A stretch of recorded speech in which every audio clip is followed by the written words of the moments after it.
Good afternoon. According to the National Oceanic and Atmospheric Administration, it takes a newspaper roughly 6 weeks to decompose.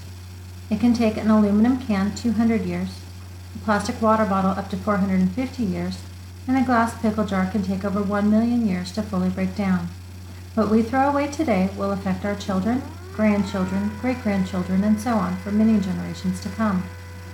Planet Custodians is designed to teach preschool through elementary age children how to identify recyclable items.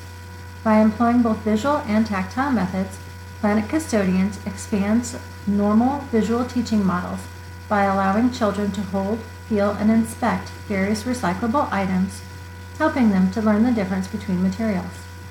As players travel along the game path using game pieces 3D printed with recyclable PLA plastic, they are tasked with identifying and collecting glass, plastic, paper, and metal items, which they will then redeem or recycle to receive bonus coins.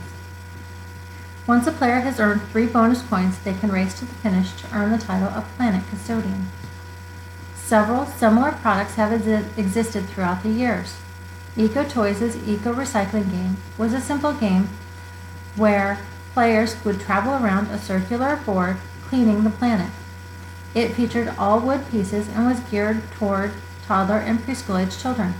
Unfortunately, the game is no longer available on Amazon or on the Eco Toys Company website. A Beautiful Place is a Canadian ecological cooperative game that was launched in 1981. While this game is still available through the publishing company, it is getting harder to find outside their limited distribution. The art assets of this game reflect the 1980s aesthetic when the game was published, and unfortunately the game received negative reviews. Planet Custodians features a fresh, attractive art style and superhero-esque characters designed to appeal to today's youth. Early testing brought several small considerations to light. Some typical household items, such as a ketchup bottle, are sold in both plastic and glass forms. While the game was initially designed to have a certain number of tile assets for each material, after much thought and review, it was determined that the overall gameplay experience is not impacted if a player identifies a dual package item as one material over another.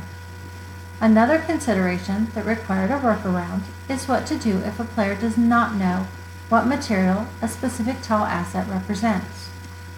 A line had been added to the rules to instruct players to ask an adult if they are unsure of a material or an item.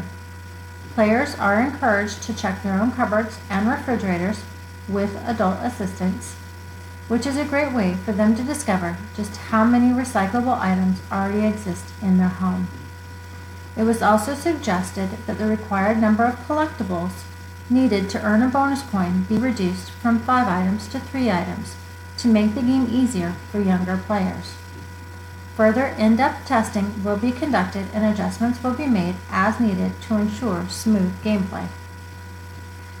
By teaching children how to identify recyclable materials early, we can instill earth-friendly habits in our newest generations.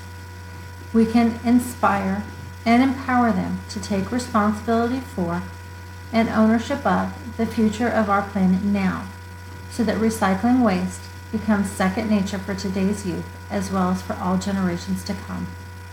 Thank you.